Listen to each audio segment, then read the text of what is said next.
Cette vidéo vous permet de préparer le travail pratique concernant la stabilisation atlanto-axiale par vissage facétaire simple. La partie cervicale crâniale, l'atlanto-axiale, va être le premier élément qu'on va détailler. La stabilisation peut soit se faire dorsalement en remplaçant le ligament atlanto-axial dorsal, soit se faire par voie ventrale. Et à partir de ce moment-là, ce qu'on va voir, c'est l'utilisation des facettes.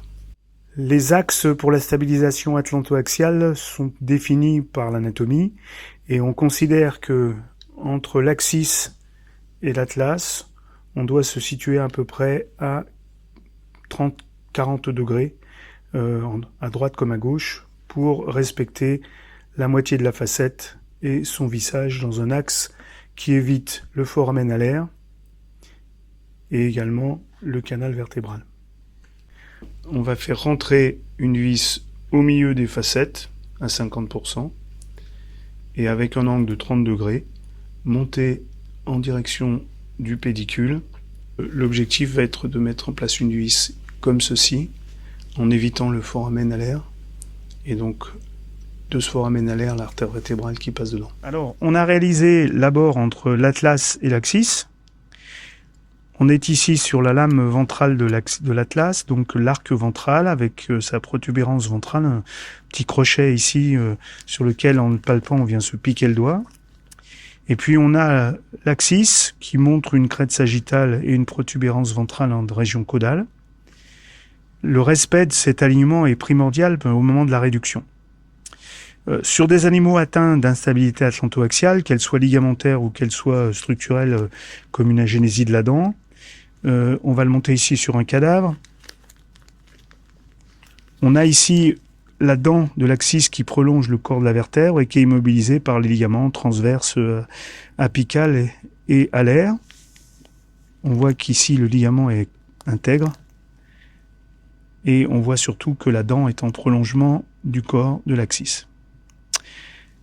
Toujours sur l'axis, on a deux éléments importants que sont les facettes du plateau vertébral crânial de l'axis qui correspondent aux facettes de l'atlas et qui doivent être congruentes. Dans la technique telle qu'elle est décrite de vissage facétaire, on prend l'axe sagittal et on va visser selon un axe qui est de 33 degrés dans la plupart des animaux. Mais pour certains chiens, on va jusqu'à 45 degrés. Et donc il faut impérativement par le scanner mesurer exactement où est la facette. On voit qu'ici d'ailleurs elle est un peu plus de 30 degrés. Et on va viser au milieu de la facette pour rentrer dans la facette de l'axis en glissement, puis en compression sur la facette de l'atlas. Par ailleurs, la facette ne va pas jusqu'à la région dorsale et donc l'inclinaison par rapport au corps de la vertèbre doit être de l'ordre de 21 degrés, 22 degrés. Donc par rapport au plan horizontal, la vis doit être positionnée selon un axe de 21,5 degrés dans la littérature, et donc comme ceci, au maximum afin d'éviter une pénétration dans le canal vertébral. Pour la partie latérale, l'orientation peut être d'environ 40 degrés par rapport au plan sagittal, mais bien sûr en regardant exactement l'axe par rapport à la facette, c'est-à-dire selon une bissectrice de la facette. Voilà, la facette, on passe contre la facette de l'atlas et on avance jusqu'à la fin de cette facette. Alors pour éviter d'être au-delà des 20 degrés qu'on a donnés, on peut passer effectivement à travers les muscles ou dans le tissu conjonctif sous-cutané en faisant très attention à la carotide commune, au nerf vague et à la jugulaire interne.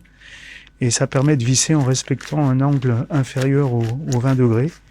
Et donc aller chercher la facette là où elle se trouve, c'est-à-dire dans un axe qui sur ce chien ne doit pas être loin des 40 degrés. Donc on visse au maximum l'implant. Le fait de ne pas avoir de compression au final n'est pas plus négatif que ça, dans la mesure où on va garder une symétrie, parce que si autrement on met le système en compression d'emblée, on va comprimer la première facette et on n'arrivera pas à comprimer la deuxième. Voilà, donc là, le fait de ne pas avoir fait trop de glissement est pas très négatif dans son utilisation.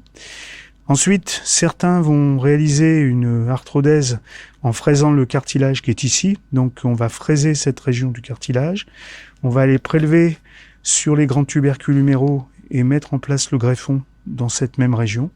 Et bien sûr, mettre la vis contralatérale de manière symétrique pour obtenir une arthrodèse par vissage facétaire strict. C'est une technique qui est simple, mais qui présente l'intérêt majeur de n'avoir que très peu d'implants.